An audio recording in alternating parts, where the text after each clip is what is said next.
우리 앞뒤자분들과 사랑의 교제를 나누실까요? 물가에 심겨진 나무의 은혜 갈렙의 축복을 받읍시다.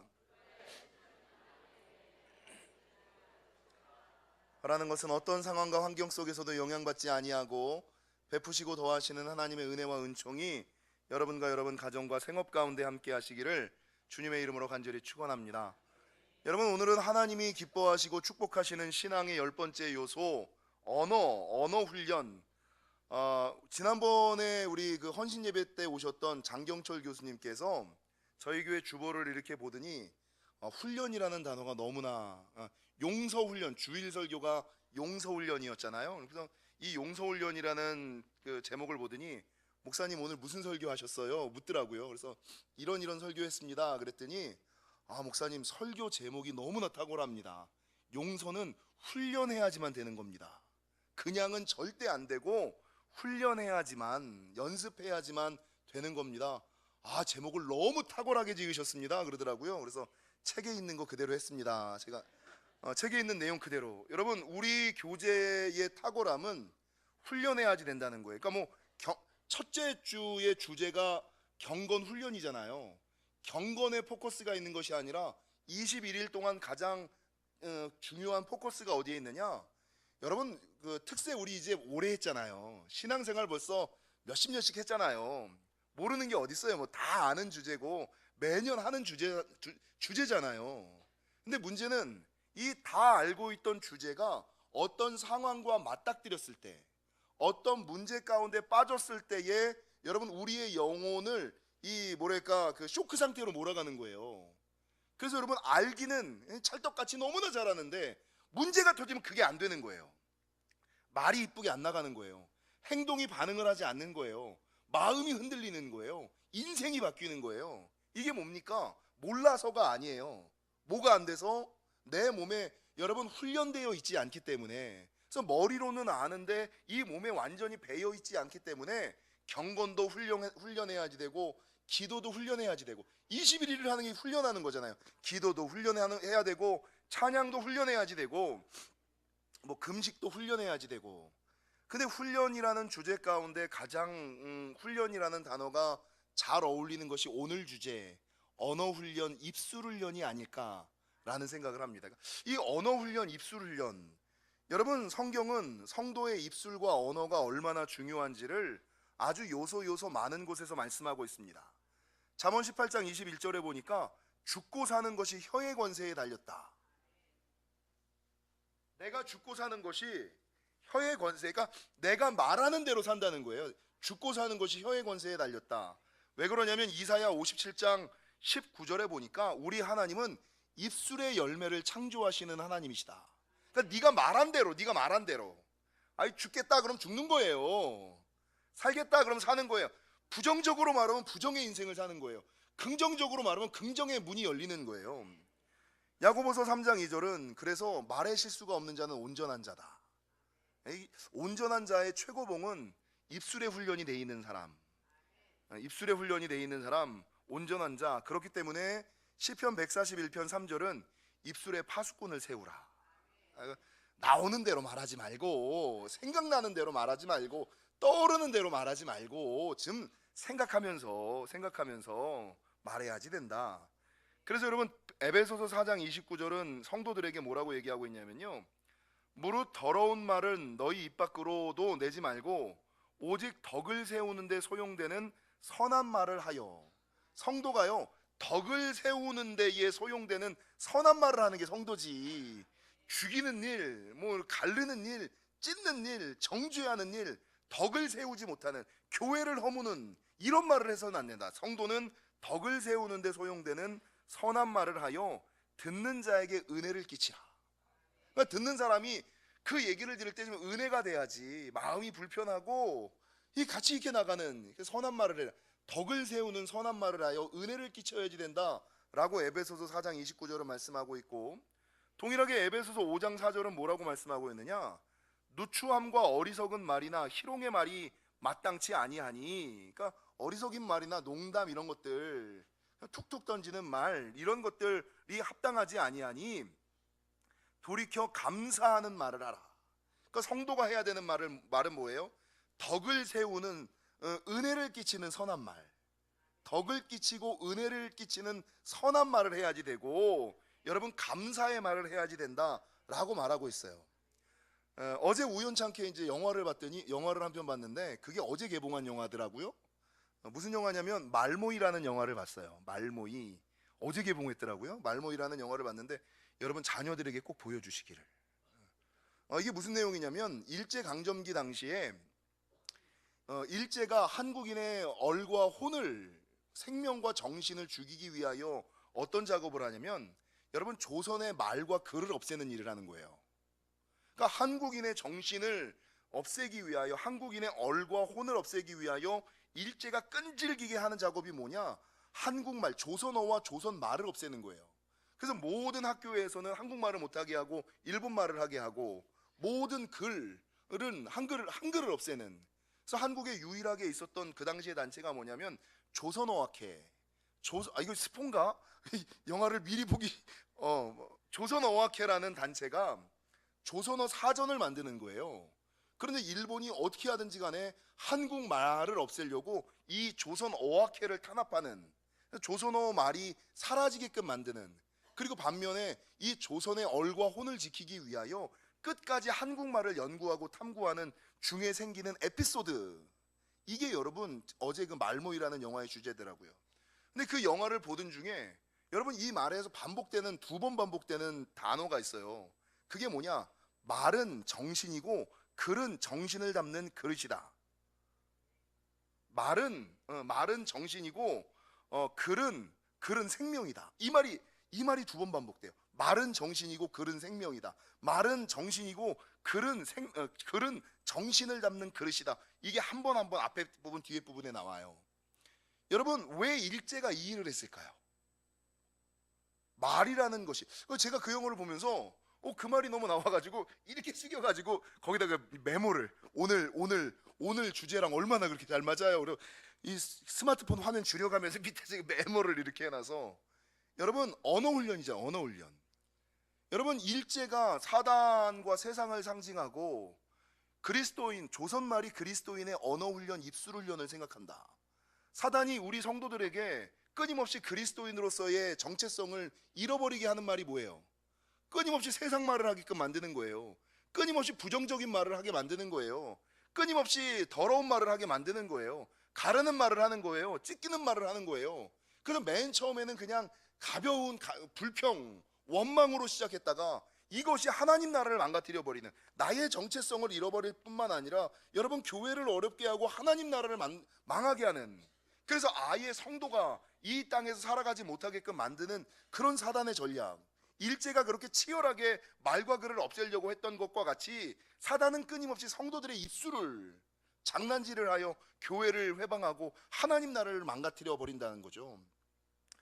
여러분 성경에 있어서 말의 중요함을 가장 잘 보여주고 있는 본문이 민수기 13장과 민수기 14장 가데스 바네아 사건이거든요. 가데스 바네아 사건은 다 아시잖아요. 이 뭐냐, 이스라엘 사람들이 분명히 하나님께서 젖과 꿀이 흐르는 땅을 우리에게 주겠다라고 말씀을 들었어요.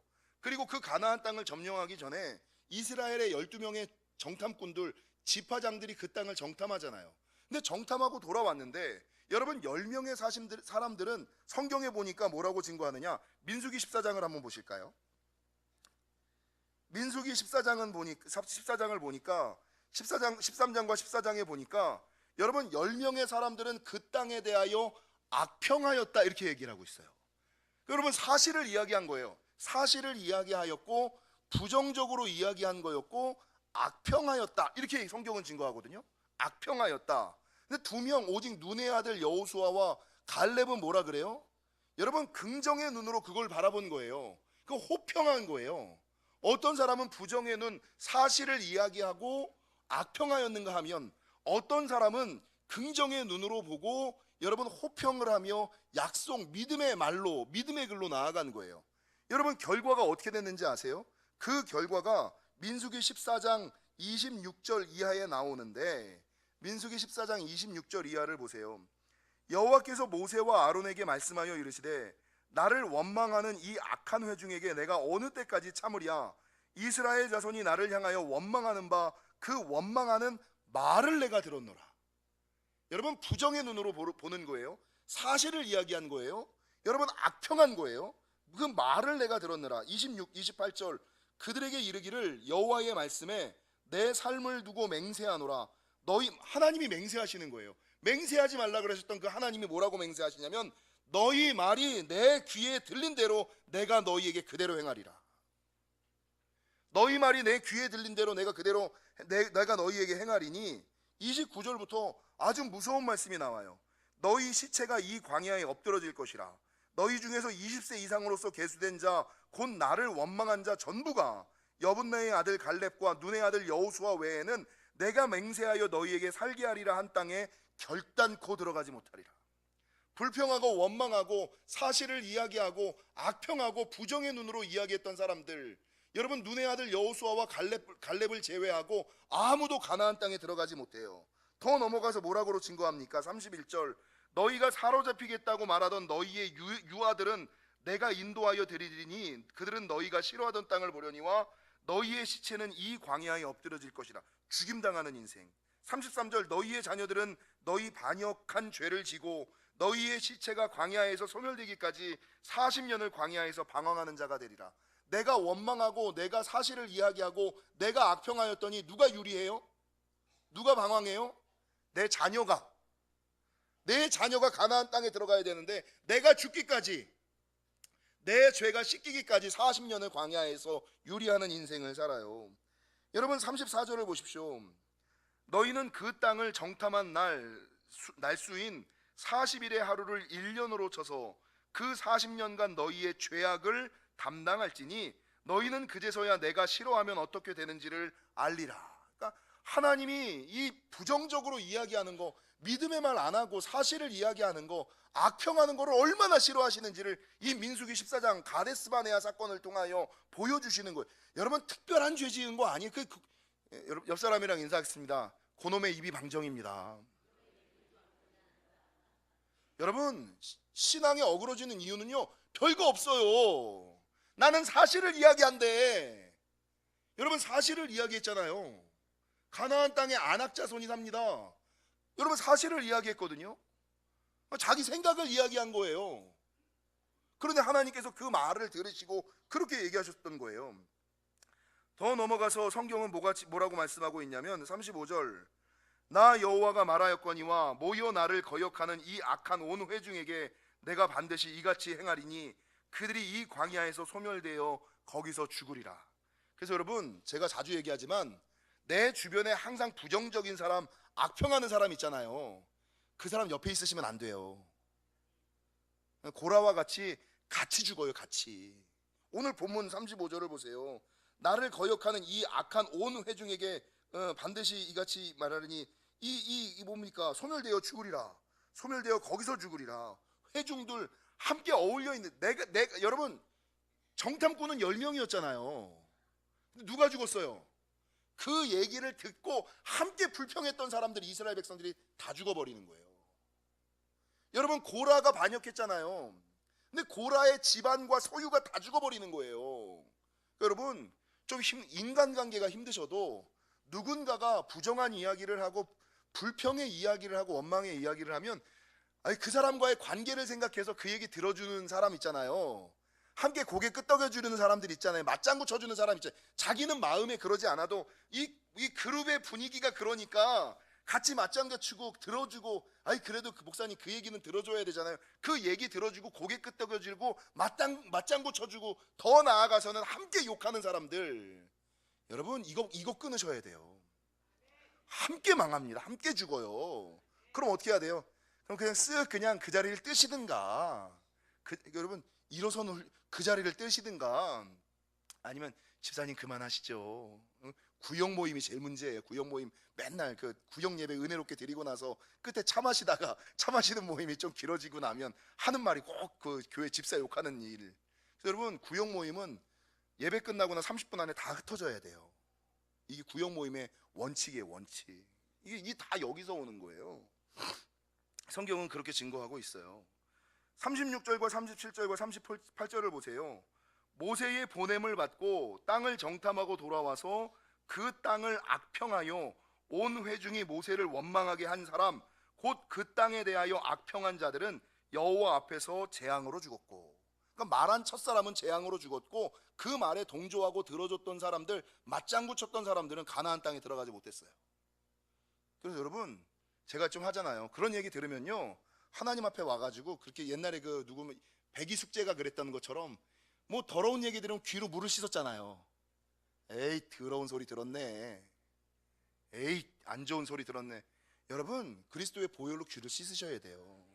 그 인간관계 때문에 그냥 들어주고 앉아있고, 아유, 망하는 짓인지도 모르고, 그거 들어주다 보면 같이 고개 끄덕끄덕거리는 거고, 들어주고 있다 보면 같이 맞장구 치는 거고, 들어주고 있으면 같이 욕하는 거고, 들어주고 있다 보면 같이 망하는 거예요.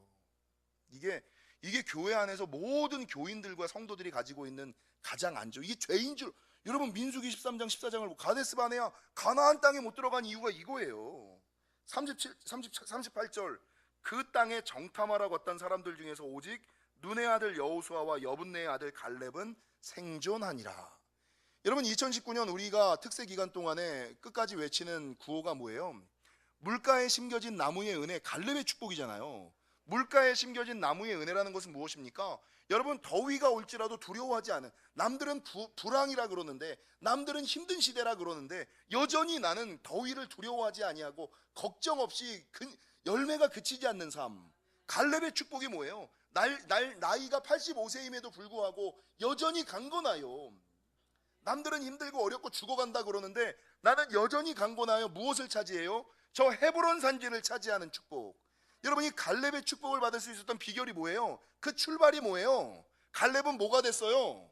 무슨 사건, 힘들고 어려운 일이 있어도 부정의 눈으로 보는 것이 아니라 긍정의 눈으로 봤고, 사실을 바라본 것이 아니라 믿음으로 봤고, 여러분, 악평한 것이 아니라 호평하는 인생이었어요. 입술이 되는 사람이었어요. 그러니까 85세에도 헤브론 산지를 차지하죠. 그 집안이 헤브론 땅에서 영원히 사는 은혜를 경험하잖아요. 여러분, 그래서 이 가데스 바네아 사건이 정말 우리들에게 중요한 것을 우리가 기억하셔야지 돼요. 여러분, 부정의 눈과 사실의 눈과 악평의 언어로 말미암아 약속의 땅에 들어가지 못할 뿐만 아니라 그 자녀들이 광야에서 유리하는 삶을 살고 그 말한 자는 다 재앙으로 죽었던 것, 이 가데스 바네아 사건을 우리는 기억하셔야지 됩니다.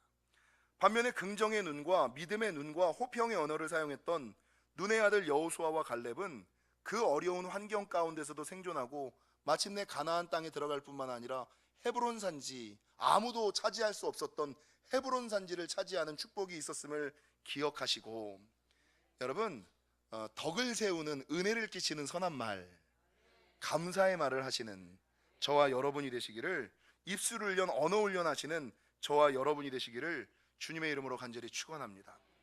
오늘 저자의 황 목사님께서는 사람의 언어, 성도의 언어를 네 가지로 얘기하고 있어요. 교재 읽고 계시죠? 네 가지가 뭡니까? 첫 번째가 입술의 말, 두 번째가 뭡니까? 머리의 말, 세 번째가 뭐예요?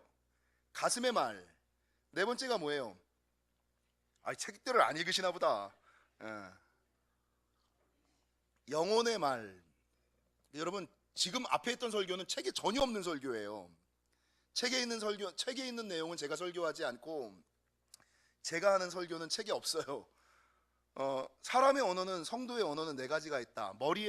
입술의 말이 있고, 머리의 말이 있고, 가슴의 말이 있고, 영혼의 말이 있다. 여러분, 입술의 말은 뭐예요? 그냥 일상적으로 하는 말들, 그냥 아무 의미 없이 마음 담기지 않고 영혼 담기지 않고 뭐 그냥 가게 같은데, 식당 같은데, 호텔 같은 데서 하는 말, 어서 오세요 뭐 이렇게 하는데, 그것도 이제 여러분 말에 혼을 담는 훈련을 좀 하셔야지 돼요. 말에 혼을 담는 훈련을 좀. 그냥 아무 감정 없이, 감동 없이 그냥 하는 말, 이게 입술의 말이. 머리의 말이 뭐예요? 여러분, 사실을 이야기하는 말이에요. 맞아 그 말이, 오늘 이 10명의 정탐꾼처럼 사실을 이야기하는 말이 이게 머리의 말이에요. 가슴의 말은 뭔지 아세요? 감정을 이야기하는 말이에요. 느낌을 이야기하는 말이에요. 근데 제일 중요한 건 뭐예요? 성경에서 영혼의 말을 하라. 영혼의 말은 뭐예요? 사실은 아니야. 사실은 가나안 땅이 점령하기 쉬운 땅은 아니야. 안악자손이 살고 있어.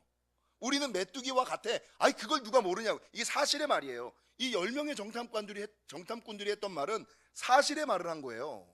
근데 갈렙과 여호수아는 무슨 말을 한 거예요? 영혼의 말, 믿음의 말을 한 거예요. 소망의 말을 하는 거예요. 약속의 말을 한 거예요. 성도가 해야 되는 말을 성경에서는 덕을 세우고 은혜를 끼치는 말, 여러분 감사하는 말을 하라라고 이야기했던 것처럼, 우리가 이 땅에서 하늘의 은혜와 은총을 경험하기 원하면 사실을 이야기하는 사람들이 돼서는 안 돼요. 감정을 이야기하는 사람이 돼서는 안 돼요. 내가 믿음의 사람이라면 무슨 말을 해야 돼요?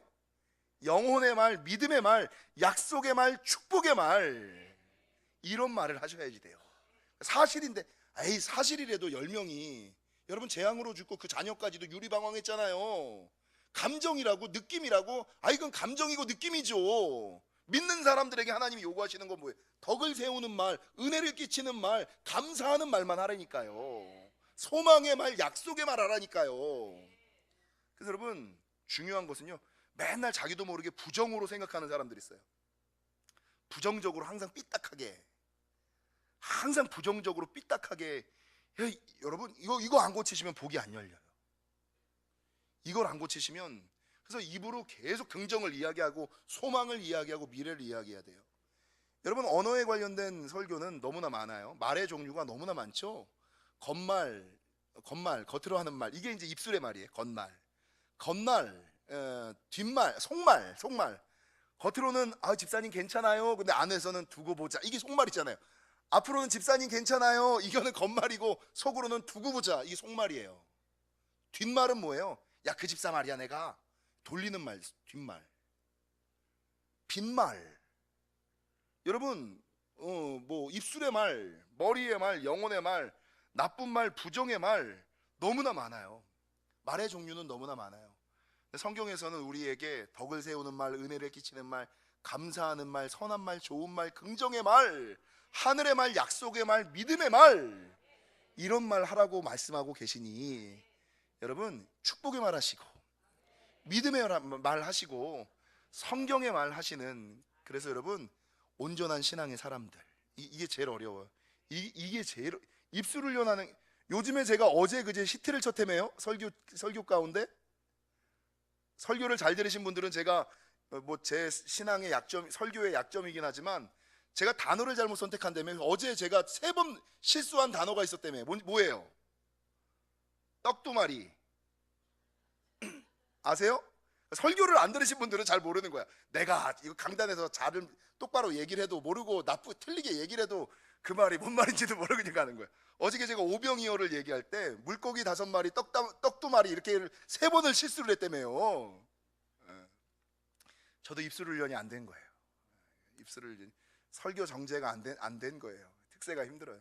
그 전에는 롱패딩 얘기를 잘못했고, 쇼패딩 있는데 롱패딩, 롱패딩 있는 거 맞아요. 저 그 얘기하려고 그러는 게 아니라 롱패딩을 종류별로 갖고 있는 걸 얘기하려고 했던 거예요.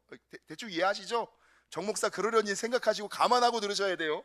그래서 쇼패딩이 있는데 롱패딩 산 분들한테 목사가 새벽에 나왔는데 롱패딩 입고 다닌다고 욕한다, 감안하고 들으셔야. 그게 아니에요. 뭐 핸드백이 하나 있는데 색깔별로 가지려고 하는 것들 있잖아요. 이런 걸 얘기하는 거지. 근데 어쩌다가 보니까 롱패딩이 2명 있는 사람이 눈에 띄어가지고 제가 설교를 갑자기 바꾼다는 게, 롱패딩이 하나 있는데 하나를 더 입으려고 하는, 이렇게 얘기하려다가 그분이 상처받을까봐 쇼패딩이 있는데 롱패딩이 있는 분을 갑자기 바꾸다 보니까 이렇게 설교가 지금 어그러지고, 물고기 5마리, 떡 2마리, 뭐 참 감안하고 들으시고요. 저도 아직까지 입술 훈련이 안 됐어요. 바라는 것은 여러분, 온전한 신앙은 입술 훈련이 된 신앙이에요. 최고의 신앙은 늘 믿음, 사실을 이야기하고 감정을 이야기하는 것이 아니라 미래를 이야기하고 약속을 이야기하고 소망을 이야기하고 축복하는 축복의 입술이에요. 그래서 여러분, 말이 나온다고 다 말이 아니에요. 나오는 대로 말씀하시면 안 돼요. 생각나는 대로 말씀하시면 안 돼요. 나오는 대로 생각나는 대로 말씀하는 것이 아니라 성경에 비추어서. 따라하겠습니다. 덕을 세우는 말을 합시다. 은혜를 끼치는 말을 합시다. 3번째, 감사하는 말을 합시다. 약속의 말, 축복의 말씀을 하시는 저와 여러분이 되시기를 주님의 이름으로 간절히 축원합니다. 기도하시겠습니다.